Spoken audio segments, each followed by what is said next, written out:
We are awaiting Press Secretary Karine Jean-Pierre and the White House briefing expected to begin any moment now. We will take you there for any breaking news.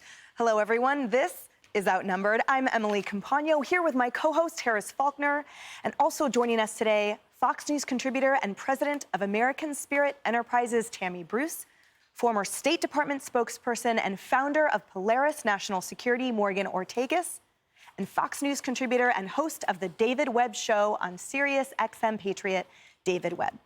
Now we begin with President Biden and his apparent disconnect with American voters. The latest Fox News poll showing that over half of voters say that they are worse off than before he took office in 2020.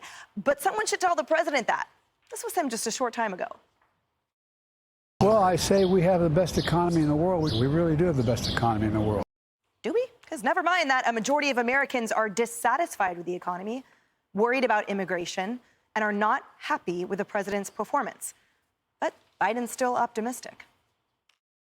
I think people are going to surprise people again. They're going to engage. I just think people are so tired of the negativity that is propagated that they just want to get engaged. They want to change things. And I'm optimistic. I really am. I think the country's ready to come together in a way that I mean that sincerely. I'm truly optimistic. Optimistic, Tammy, or delusional? Well, you know, it's unfortunate because he's the divider in chief. And he talks about positivity. He can't read the room. He doesn't understand or chooses to not understand. Somebody hands him, I think, a talking point, and he delivers it. But it's very, very difficult because it's his own rhetoric that has caused people to feel unsure. It's his own behavior that makes people not confident about the future. And when you think about it, it's like, well, it's the best economy in the world. For the sake of argument, let's just say that when it comes to the other economies, Americans don't care. This is not a comparison game. How is our economy for us as individuals for day to day? It's a very strange dynamic, but it's a global attitude. It's an attitude of tall poppies, everything's even. Europe has an economy that sucks, and America sucks just a little bit less. That's not good enough. It is not the American way. It is not what Americans want. So it's a matter of knowing what Americans are going through. And then when he says things like that, it reinforces the lack of confidence in what this administration is doing. And Harris, let's dive in to exactly what Americans are feeling. So almost 3 out of 4 Americans right now view the economy negatively. And that's actually an improvement from last May when 83% felt that way. And that's still almost 3 times as many as those that say the economy is in good shape. And then you add on to that the president's overall job rating. We talk about this all the time. It remains near its historical lowest. And I think the most telling for me personally is that 38% of those who are asked to name the administration's accomplishments, they just can't think of anything, or they offer a negative response. Well, part of that is because the administration does such a poor job of messaging. And look, look, it's hard to sell it if it isn't worth buying. So I'll give them that. But it shouldn't be too complicated when you have that many people dedicated to telling the American people why they ought to re-elect the president of the United States. Not being an incumbent to win is actually pretty rare in U.S. history, so they almost have to try to lose. But I will say this. What Tammy just said was absolutely on par with where we've been with this administration from the beginning. Look, I don't have anything against other countries, but I don't want to be there. That's why I live here.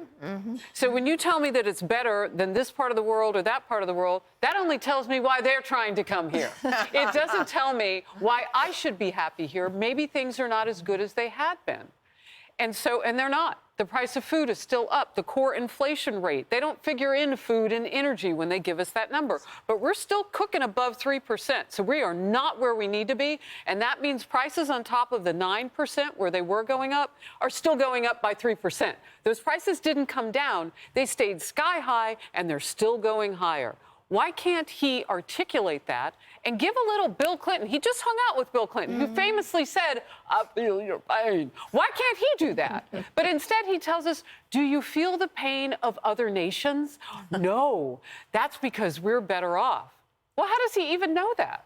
I mean, I need numbers now. I need to know where it is that we're even close to anybody else in the world that I should care about. And it seems, Morgan, to that point that, the Americans know what their numbers are because every night we're at the kitchen table budgeting. So we know that our rent is up 20%, house prices up 25%, the dollar's value plummeting, our 401ks are shrinking. We know all these things. So it hurts even more when you have a president that doesn't seem optimistic. He simply seems clueless because, to their points, it's obvious he hasn't been listening or he doesn't care.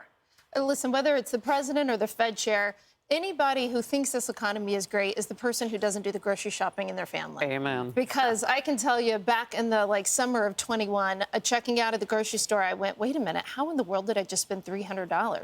Now that's common. Now I'm lucky to get out of the grocery store for $300, God forbid.